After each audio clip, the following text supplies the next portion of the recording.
Hi friends, ఈరోజు మళ్ళీ ఇంకో రెసిపీతో వచ్చేసానండి. అదేంటో కాదు, లివర్ ఫ్రై అనమాట.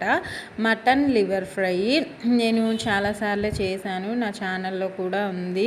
మీకు ఇంకా కావాలంటే నా ఛానల్లో సెర్చ్ చేసుకోండి. ఇప్పుడు కూడా చేస్తున్నాను. ఒక్కసారి ఇలా కూడా ట్రై చేసి మీకు ఎలా వచ్చిందో నాకు కామెంట్స్లో చెప్పండి. టేస్ట్ అయితే చాలా బాగుంది.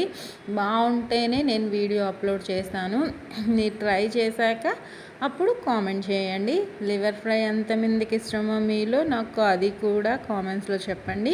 నా వంటలు వీడియోస్ నచ్చితే లైక్ చేయండి, కామెంట్ పెట్టండి, మీ ఫ్రెండ్స్ అండ్ ఫ్యామిలీ మెంబర్స్కి షేర్ చేయండి యూస్ఫుల్గా ఉంటే. ఇదిగోండి, బాగుంది. మీరు నేను చేసిన విధంగా ట్రై చేయండి. ఇదిగోండి, బాగా వచ్చింది.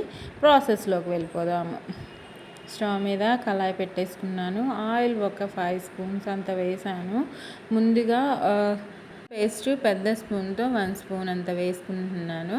సరిపోతుంది, ఎక్కువగా అవసరం లేదు. నేను చేసేది 1/2 kg లివర్ అనమాట. వేసేసుకొని పచ్చివాసన పోయేంత వరకు ఫ్రై చేసుకుంటే ఈజీగానే ఫ్రై అయిపోతుంది. ఇంకా కలుపుతూ దగ్గరే ఉండి లో ఫ్లేమ్లో ఉంచేసుకోండి. మళ్ళీ అల్లం ఒక్కటే వేసాం కాబట్టి అది చిటపటమని మీద పడే ఛాన్సెస్ ఉంటాయి. అందుకని లో ఫ్లేమ్లో మాత్రమే ఫ్రై చేసుకోండి, అల్లం పచ్చివాసన పోయేంత వరకు. జీలకర్ర ఒక 1 స్పూను, పసుపు ఒక 1/2 స్పూన్ వేసేసుకున్నాను. అది కూడా వేసుకొని చక్కగా ఇలా మిక్స్ చేసేసుకుంటే ఈజీగానే అల్లం పచ్చివాసన పోతుంది. ఇంకా మనం కడిగి పెట్టి క్లీన్ చేసి పెట్టుకున్న లివర్ని వేసేసుకుందాము. డైరెక్ట్గా వేసేసుకుంటున్నాను. వేసుకొని అది కూడా దానిలో ఇప్పుడు ఉప్పు ఒక 1 స్పూన్ అంత వేసుకుందాము. పసుపు అల్లం పేస్ట్ వేసేసాం కాబట్టి ఉప్పు కూడా సాల్ట్ వేస్తున్నాను. కల్లుప్పు ఈరోజు అవైలబుల్గా లేదు, అందుకని సాల్ట్ ఒక 1.5 స్పూన్ సరిపోతుంది. ఎక్కువగా వేసుకోకండి, మళ్ళీ ఎక్కువైతే తినలేం కాబట్టి. వేసుకొని చక్కగా మిక్స్ చేసుకొని మూత పెట్టి లో ఫ్లేమ్లో మగ్గేంత వరకు, దీనిలో వాటర్ వస్తాయి కదా, ఊరుతాయి. ఆ వాటర్ ఊరి కాస్త మగ్గేంత వరకు ఫ్రై చేసేసుకుందాము. లో ఫ్లేమ్లో మూత పెట్టేసుకొని ఎప్పుడైనా సరే 15 మినిట్స్ దాకా మనం కదిలించకపోతే అది చక్కగా మగ్గుతుంది. నేను ఎప్పుడైనా సరే అలానే ట్రై చేస్తూ ఉంటాను. ఏ కర్రీస్ అయినా సరే 15 మినిట్స్ తర్వాత మీకు టెక్స్చర్ చూపిస్తాను. మూత పెట్టేసుకొని లో ఫ్లేమ్లో పెట్టుకోండి. ఇంకా 15 మినిట్స్కి మన లివర్ ఫ్రై ఎలా ఉందో చెక్ చేసుకుందాం. ఇంకా మూత తీసి చూస్తే చూడండి, వాటర్ ఊరుతాయని చెప్పాను కదా, వాటర్ వచ్చేసాయి.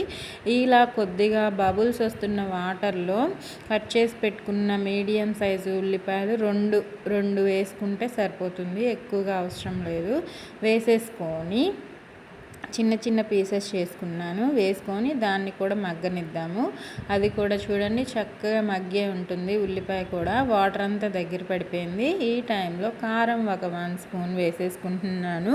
వేసేసుకొని దాంతోపాటు ధనియాల పొడి, గరం మసాలా 2 కలిపిన పౌడరు 1 స్పూన్ అంత, ఎక్కువగా అవసరం లేదు. వేసుకొని చక్కగా మిక్స్ చేసేసుకొని మూత పెట్టుకొని ఎండు కొబ్బరి పౌడర్ వేస్తున్నాను. ఎండు కొబ్బరి పౌడర్ అనమాట, ఒక 1 స్పూన్ అంతా. అది కూడా ఎక్కువగా అవసరం లేదు. మీ దగ్గర అవైలబుల్గా ఉంటే వేసుకోండి, కొబ్బరి వేయకపోయినా ఇబ్బంది ఏం లేదు, ఫ్రై బాగానే వస్తుంది. అలా ట్రై చేయండి. వేసుకొని చక్కగా మిక్స్ చేసుకొని ఇంకా ఒక 5 మినిట్స్ మూత పెట్టకుండానే ఫ్రై చేసేసుకోండి.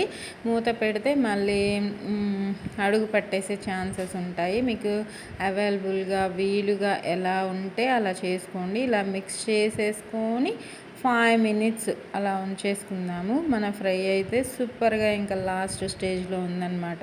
ఈ మసాలా అంతా ఫ్రైకి పెట్టాలంటే 5 మినిట్స్ లో ఫ్లేమ్లోనే ఉంచుకోండి.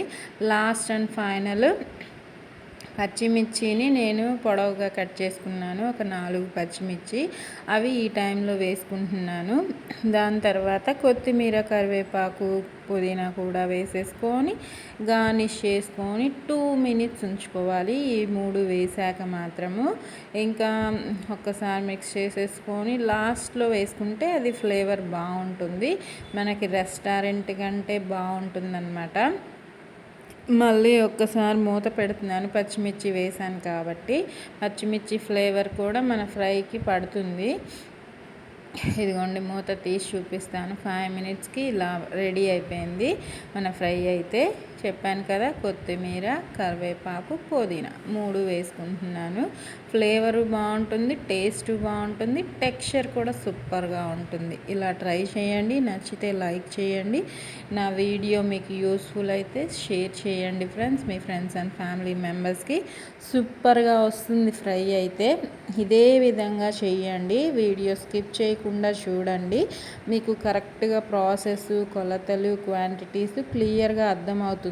ఇంకా మీరు దీన్ని మార్చి కూడా చేసుకోవచ్చు. అలా కూడా కొత్త రెసిపీ రెడీ అవుతుంది. నా వంటలు చూసి ఇంకొక కొత్తగా ట్రై చేస్తూ ఉండండి. Bye friends.